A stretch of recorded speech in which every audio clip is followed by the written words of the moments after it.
Hey everybody, it's Mike Hepburn at yoursocialstrategy.com. Today I've got Nathan from YourNeighborHub, a partner company of mine that works with social media. How are you doing, Nathan?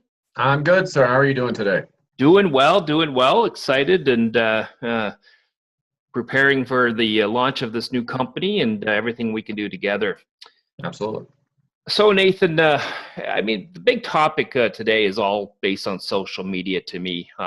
Whether funeral homes look at getting in, participating, whether how much do they have to dive in? And this is where I think your neighbor hub comes in and plays an important role with what we're doing. How do you feel? Where do you feel the strengths of your neighbor hub provides to our funeral home listeners? Well, I think it's we focus a lot on social media. It is a lot more than Facebook, but it's going from the standpoint of focusing on the conversation, interactions, and relationships you can build with your potential client base or followers online. It allows us to be able to have a conversation. So that's what we kind of really drill down on. Nice. And so with that, obviously the biggest factor is, and when people think social media, I believe they think Facebook as the primary driver of that. But is there other different channels that are available? There's probably about a good 250 different social media channels in existence. What's relevant and what's not really depends on where you're at in the country or your town around you, the service areas. So Facebook is the heavy hitter. You've got Twitter, Instagram, Pinterest, a handful of others, but it really just depends on how you think your audience is coming to find you. And that's what we kind of focus in on. Facebook's kind of a no-brainer, but there are, YouTube, video, a lot of other things that we look at as well. Interesting. Now, when you talk about Facebook, and let's focus on Facebook for a moment, what would a funeral home have to do, or how much involvement do they have to be to actually be successful with Facebook? And a lot of funeral homes today, they always say, "Oh man, I don't know if I really want to post my obits on Facebook." Yet, to me, that's a conduit. We certainly put them in the newspaper. We broadcast them over a radio station. Why are we not going to where 1.5 billion people are today? That's called Facebook. What do you think about that? Well, posting obits on Facebook is important to a degree. You have to have a balance of content. Facebook is one of those tools that's a nice happy medium. It's like a handshake of your audience or your followers, your client base, the people that you're trying to reach in your community, and your business. Facebook has algorithms and processes of how they control their news feed and what people see, but there aren't very many mediums out there where you can directly communicate with customers and have conversations with them, help people, answer questions. They can provide feedback to your business, whether you like it or not. Those are all things that are very important. If somebody walked into your funeral home, you wouldn't necessarily just ignore them. Just kind of sit at your desk and not help them. I mean, funeral directors are very, it's just a very important part of the funeral business, funeral industry. So Facebook works that way. People are going to be looking for your funeral home and interacting with digital properties of your funeral home, whether you have a Facebook page or not. So it's just really important to try and grab onto that and ensure that you are maximizing and making it as easy as possible for customers to reach you. So that's really the big role that Facebook plays. Everybody's got on their mobile phones, tablets, computers. They use it, they connect with their families and all the rest. So it's just a natural progression as it's kind of becoming as important as email to utilize Facebook as kind of your first go-to social media channel. And that's you've brought up some really, really good points there. Facebook is where the consumers are turning to, and having obits is one thing, but you talked about content. Now, how often should people post content to their Facebook page?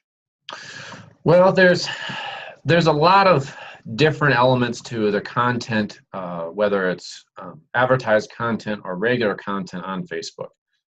Facebook made changes as recent as just a few days ago that's emphasizing more on personal relationships that people have with each other. Many funeral directors have their own profiles, or their staff have their own profiles and connect with family and friends. But Facebook is still one of those things that you want to use a variety of content that helps establish not only trust with your followers and those that will be viewing you, but also cast an impression of a first impression, I guess, of somebody looking you up on Facebook as a funeral home. What do you want them to see? Just as if they were going to walk into your funeral home, how do you want them to feel? What do you want them to think about your funeral home? And what's that first impression you want to have? So your content can be related to that as well. I mean, if you do a lot of obits and they land on your Facebook page and all they see is obituaries, that's a really great service provider from the standpoint of what you do with obituaries in the newspaper. But that doesn't give them a good impression of who you are, how you interact with them, how you sound, how you look, how you treat people, the calming aspect of you talking to them, and how all that works. So you could do video content, you could do obituary content, you could do answer questions and how-to information, videos of questions and answers and things, testimonials, lots of things on your Facebook page. So there really isn't a limit to the content that you can have, because ultimately when somebody lands on your Facebook page, they're going to be looking to try and learn more about your funeral home, and all of that can help them. It's interesting. So it's almost like you got one conduit, which is your website, but then there's the other conduit, which becomes your Facebook page. Now, with that in mind, I mean, social media is a big animal. It's and as I said, everybody thinks Facebook, social media, that's kind of the only thing. What else does your neighborhood do? Your neighborhood hub do for social media? What are some other aspects that you take care of? Well, social media is ultimately the conversation. So it's not just Facebook. It's we look at where you're at in terms of your community and things, and what sort of vehicles or avenues we can work within. So video is obviously a big one. Facebook is and YouTube are the two big channels for that. Your newsletters are something that we've got some packages with your social strategy that we work within for that to kind of grow your email list, which Facebook is a part of as well. Your blogging content on your website is another big piece done within this collaboration. So, but the social media channels include Google Plus. A lot of other messaging. Messenger itself is actually broken out from Facebook, so that's another element that we cover as well. Reputation management.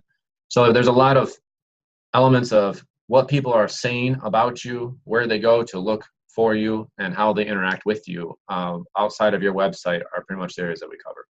Nice. You just brought up another interesting point, 2 points actually. One is your reputation management. And that to me is probably where the funeral directors are the most scared when it comes to online. Yet, in my opinion, shouldn't be, considering that most funeral directors almost daily get cards of thanks from the families. This is just another conduit. And so dive into that a little bit. What is reputation management, and how does a funeral home deal with it? Reputation management traditionally was focused on some online directories that, Yellow Pages or Yelp and things like that, where people would go and leave ratings and reviews, up to a 5-star rating, things like that. It's evolved recently in the last few years with Facebook and Google both, the Google My Business function of the Google console and the SEO side, but also Facebook and the pages have ratings and reviews as well.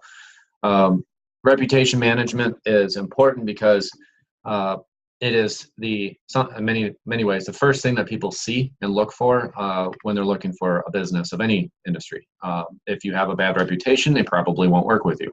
So it scares people away. Now, it's not anything to be afraid of. If you have a poor reputation in terms of business, it's not something that you'll really be able to hide in the digital and online age as much anymore. But it does give you an opportunity to try and correct those relationships. And even if it's a miscommunication, allows you to be able to grow those relationships with people. And oftentimes they can become some of the best digital evangelists for your business as well. So reputation management allows you to capitalize on that, particularly again with Facebook, because you can communicate directly with these people who are leaving these reviews. It's not just emailing somebody or trying to get hold of somebody, but you have that direct connection, and you can see it, and you know who they are, and you can see who they're connected with, and vice versa.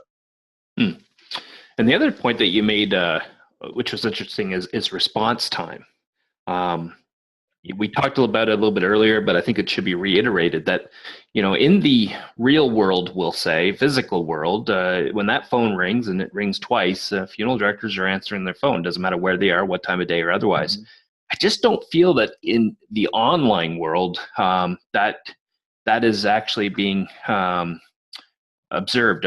People are doing the same thing, and yet, correct me if I'm wrong, but it does a rating. I see that on some sites where it'll say average response time, and Facebook I think has this where it's average response time 1 day. Well, I know if Mhm. I'm looking for a business and it's got a 1 day average response time, you've already missed me. I can't wait a day. Right.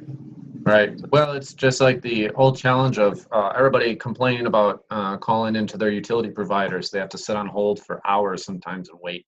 That's never fun. Well, in this day and age, when everybody has phones and everybody has spends a fair amount of time on the internet, um, Facebook does rank your business based on your response time. So they can see it. It's very obvious, but it is becoming a tool that people will message first, and then they can move on with their day, and then they will hope for a response from the business that they message quickly, and it's becoming a very important customer service tool, particularly with Facebook Messenger. So now you're not only messaging and talking to people, but it's ranking on how fast you do it in terms of the initial response. So uh, we use it all the time in our own lives with utility companies, with Home Depot, or anything else that we're using. It's just it's becoming a common tool. And Messenger, which is owned by Facebook, changed and allows people to message businesses directly recently. So they're trying to emphasize that and put it in the forefront. So Mhm. speed up that communication, I guess you could say. Yeah, it's amazing. In Canada we just had a a cable company release a TV commercial, and it's an older gentleman, and he's sitting at the table, and he's Facebook messaging. He's actually Facebook messaging the cable company to add more packages to his cable connection, and his daughter's sitting there, and she says something about, you're on Facebook, Dad, and he goes, yeah, you better change your profile picture too. And the whole idea there is that, Dad being older generation, but is now communicating to the cable company, and also sees his daughter's Facebook profile, which she thought was safe from Dad ever seeing. So, I mean, the world is changing. I think one Mhm. of the biggest things that we've talked about in this whole piece that we just did, Nathan, is the fact that there's a lot to do.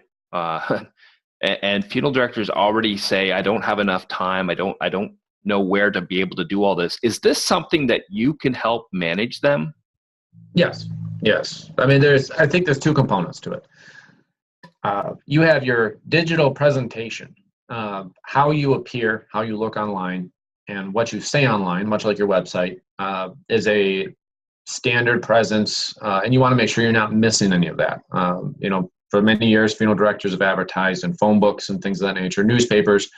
You want to make sure you get as many eyeballs on your advertisements and your discussion about your brand. This is the same for social media. You don't want to go overboard and spend a lot of time looking at all these different channels that people may be using in your community and things, and that's not your field. That's you're an expert in the funeral home industry, and those are things that we want to help with. This is what we do all the time. But the other part is getting a setup and seeing or getting a setup so people can see what you're doing and how you look and what you're all about is very important. But having that conversation and being able to be aware of that conversation is very important as well. And that's something else that we handle so that you don't have to worry about it. We won't talk as you, but it'll be something that you'll be made aware of everything that's going on in terms of all these digital properties across the board. So you just don't want to miss the opportunity in that conversation. So with a potential customer. So. Nice. So, any of our listeners, I mean, obviously they want to get a hold of you if they're interested in any of the packages. I mean, they obviously can get a hold of me through mike@yoursocialstrategy.com. But Nathan, how can they get a hold of you as well? Well, they can reach us by email, nathan@YourNeighborHub.com, or obviously work through you on that as well. So. Okay, perfect. Awesome. Well, Nathan, I thank you for your time today, and I appreciate it. And I'm very excited about working closely with you and Your Neighbor Hub. And it was a pleasure. Yeah, likewise. I appreciate the opportunity. All right. Thank you very much. All right, thank you.